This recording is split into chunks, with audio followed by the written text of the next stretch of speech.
Good morning students, मैं दुर्गेश तिवारी एक बार फिर आप सभी का यूट्यूब चैनल मिशन क्लासेस में स्वागत करता हूं।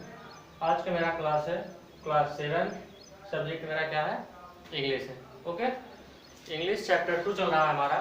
और 2 चैप्टर में चैप्टर का नाम क्या था? द मेलोडियस नाइटिंगेल के बारे में हम सभी लोग क्या कर रहे थे? अध्ययन कर रहे थे। तो चलिए आज देखते हैं। दिया गया है She gladly agreed to go with them। मतलब हम पिछले वीडियो में ये पढ़े हैं कि जो नाइटिंगेल थी उसको पकड़ने के लिए कोर्ट्रीज के लोग गए थे, अर्थात दरबार के लोग गए थे पकड़ने के लिए, ठीक है ना। और वहां तक पहुंच चुके हैं। तो यहाँ पे क्या कह रहा है? She gladly agreed to go with them। मतलब वहां पहुंचने के बाद वे सभी लोग उससे कहे थे, किससे कहे थे? नाइटिंगेल से बोले हैं कि आपको पकड़ने के लिए, आपको ले जाने के लिए हम सभी लोग आए हैं। किसका आदेश है? सम्राट का आदेश है। तो यही कह रहा है she gladly agree to go with them. मतलब कि वह नाइटिंगेल जो थी वह एग्री हो गई थी, मतलब कि सहमत हो गई थी उनके साथ जाने के लिए, ठीक है ना। आगे देखते हैं। The emperor and his courtiers were assembled to hear the nightingale's song, and she sang so gloriously that the emperor had tears in ears। मतलब कि कह रहा है कहने का मतलब है, कह रहा है द एम्परर मतलब कि सम्राट एंड हिज कोर्ट्रीज मतलब कि दरबार में जो थे सभी लोग, वहाँ के दरबारी और क्या राजा मतलब कि सम्राट, सभी लोगों ने उसकी बातों को, उसके गानों को, किसके गानों को? नाइटिंगेल के गानों को सभी लोग बहुत ही मनभावन रूप से, बहुत ही अच्छे ढंग से सुनने लगे। ओके, अब फिर क्या हुआ? The emperor had tears in eyes मतलब कि उनकी मन भावनाओं को देख करके, सुन करके, उसके गानों को, अच्छे गानों को सुन करके जो सम्राट था, जो राजा था, उसके आंखों में क्या आ गए? आंसू आ गए, ठीक है ना। इतना अच्छा वह गाना गाती थी कि उसको सुन करके जो सम्राट था वह क्या हो गया? मतलब कि बहुत ही भावुक हो गया, ठीक है। और उसके आंखों से क्या आने लगे? आंसू आने लगे। फिर कह रहा है if you stay with me, यदि आप मेरे साथ रहती हो तो।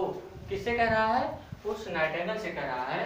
क्या कह रहा है? इफ, यदि, यू स्टे विथ मी, यदि आप मेरे साथ रहती हो, मतलब कि मेरे साथ रहो।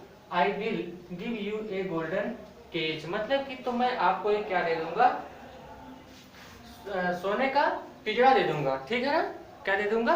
सोने का पिंजरा दे दूंगा। I will give you a golden cage and my servants to look after you said the emperor. राजा ने कहा, सम्राट ने कहा कि यदि आप मेरे पास रहती हो तो मैं आपको एक सोने का पिंजरा दे देता हूँ।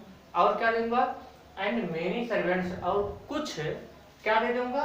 नौकर दे दूंगा आपको, आपकी रक्षा करने के लिए, आपका देखभाल करने के लिए। यह बात किसने कहा था? उस सम्राट ने कहा था, उस राजा ने, दरबार के राजा ने कहा था। तो आगे क्या हुआ? उसने क्या जवाब दिया? आगे देखते हैं। बट लेकिन, you majesty I can not live happily if I do not sit among my beloved trees said Nightingale. Nightingale ने कहा, अर्थात उस छोटी सी चिड़िया ने, पक्षी ने, बुलबुल ने राजा से कहा। क्या कहा? बट लेकिन, यू मजेस्टी लेकिन महाराज जी, I can not live happily मैं बहुत ज्यादा खुश नहीं रह सकती हूँ। कहाँ पर?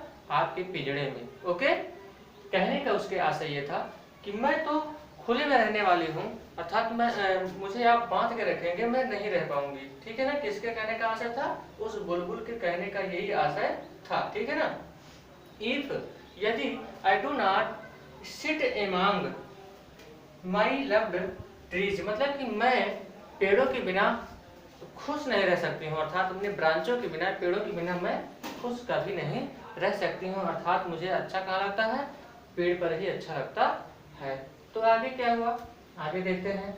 फिर कह रहा है देन, तब the emperor gave the nightingale permission to go out whenever मतलब जो राजा था तब परमिशन दे दिया। क्या दे दिया? परमिशन दे दिया, आदेश दे दिया, आज्ञा दे दिया कि आप कहीं पर भी जा सकती हो, रह सकती हो।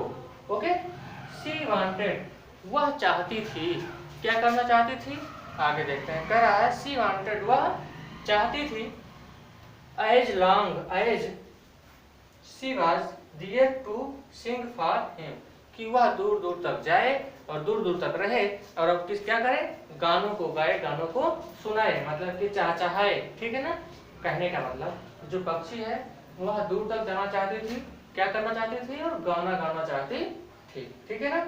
आगे देखते हैं, फिर क्या कहा है, एंड और then the nightingale started to live in the palace, मतलब कि इतना बातों को सुन करके वह नाइटिंगेल, वह बुलबुल छोटी सी क्या करने लगी, उनके महल में रहने लगी। किसके महल में रहने लगी, उस राजा के, उस सम्राट के महल में वह रहने लगी, ठीक है ना।